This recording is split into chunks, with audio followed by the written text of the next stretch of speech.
Hello guys, welcome back to my channel. ఈరోజు blog వచ్చేసి day 4.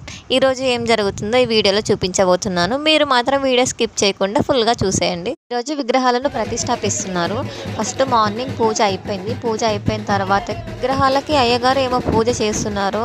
And పసుపు కుంకుమ ఇవన్నీ వేసి కొబ్బరికాయలు కొట్టడం, ఇవంతా దిష్టి తీయడము గుమ్మడికాయలతో ఇవంతా అయిపోయిన విగ్రహాలకు ప్రాణ ప్రతిష్ట చేశారు. ఇంకా నేను ఆ వీడియోస్ అన్నీ తీయలేదు. ఇంకా అవి తీయొచ్చో తీయకూడదు అనేసి స్టాప్ చేశాను. విగ్రహాలకి ధూపం వేసి కొబ్బరికాయలు కొట్టి ఇవన్నీ అయిపోయిన తర్వాత విగ్రహాల నుంచి నవధాన్యాలు తీసుకొని బయలుదేరాము. 3 ప్లేసెస్లో ప్రతిష్టాపిస్తున్నారు విగ్రహాలని. అక్కడికి వెళ్ళి మన చేతుల మీదుగా విగ్రహాలను ఎక్కడ ప్రతిష్టాపిస్తామో అందులో మనం వేయాలి నవధాన్యాలను విగ్రహాలను ప్రతిష్టాపించే ప్లేస్కి తీసుకెళ్లేటప్పుడు ఇలా చూపిస్తున్న విధంగా తీసుకొని వెళ్తున్నారు.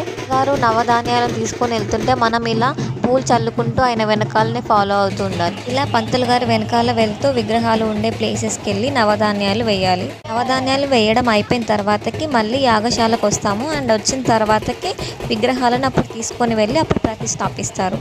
విగ్రహాల ప్రతిష్టాపన అయిపోయిన తర్వాతకి ఇంటి ఆడపడుచులతోని యాగం చేయిస్తారు.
యాగశాలకి తిరిగి వచ్చాక ఇంటి ఆడపడుచులందరూ డాన్స్ వేయాలి అని చెప్తే ఇంక ఇక్కడ ఉన్న వాళ్ళందరూ కలిసి డాన్సులు వేస్తున్నారు. ఆల్మోస్ట్ అందరూ డాన్స్ వేస్తున్నారు. మా మమ్మీ వాళ్ళు కూడా డాన్స్ వేయడం అయింది.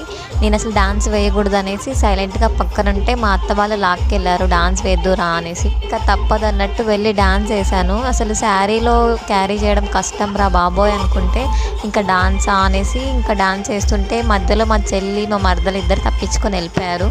నేను గ్యాప్లో వెళ్ళిపోదామని చూస్తే మా అత్తమ్మ నన్ను పట్టుకొని మరీ డాన్స్ వేస్తున్నారు.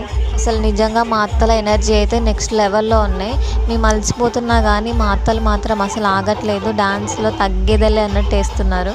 మా అత్తలే అంతుంటే అత్తకు తగ్గట్టుగా కోడళ్ళు కూడా ఉండాలి కదా. సో కొంచెం సేపు వేసా డాన్స్ వేయడం అయిపోయిన తర్వాతకి మా మమ్మీ వాళ్ళతో పూజ చేయించారు. ఆ పూజ అయిపోయిన తర్వాతకి ఇంటి ఆడబిడ్డలతో అందరితో కలిసి హోమం చేయించారు. అండ్ హోమం కూడా చాలా చక్కగా జరిగింది. నాకు చాలా మంచిగా అనిపించింది ఇలా మా అత్తలతో కలిసి హోమం చేయడం.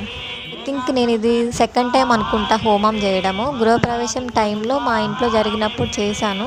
అండ్ ఇది సెకండ్ టైం. మాకంటే ఎక్కువ మా అత్తలే యాక్టివ్గా ఉన్నారు. పూజలు చేయడం, డాన్సులు వేయడం, వంటలు చేయడం ఇవన్నిట్లో చాలా యాక్టివ్గా ఉన్నారు. అండ్ మీకు ఇలాంటి అత్తలు ఉన్నారా? అండ్ ఉంటే మాత్రం కమెంట్ చేయడం మర్చిపోకండి. ఇంతసేపు మా వీడియో చూసారు కదా. వీడియోస్ కనుక మీకు నచ్చినట్టయితే లైక్, షేర్, కమెంట్ చేయడం మర్చిపోకండి. అండ్ మరిన్ని వీడియోస్ కోసం మా ఛానల్ని సబ్స్క్రైబ్ చేసుకోండి. ఓకే.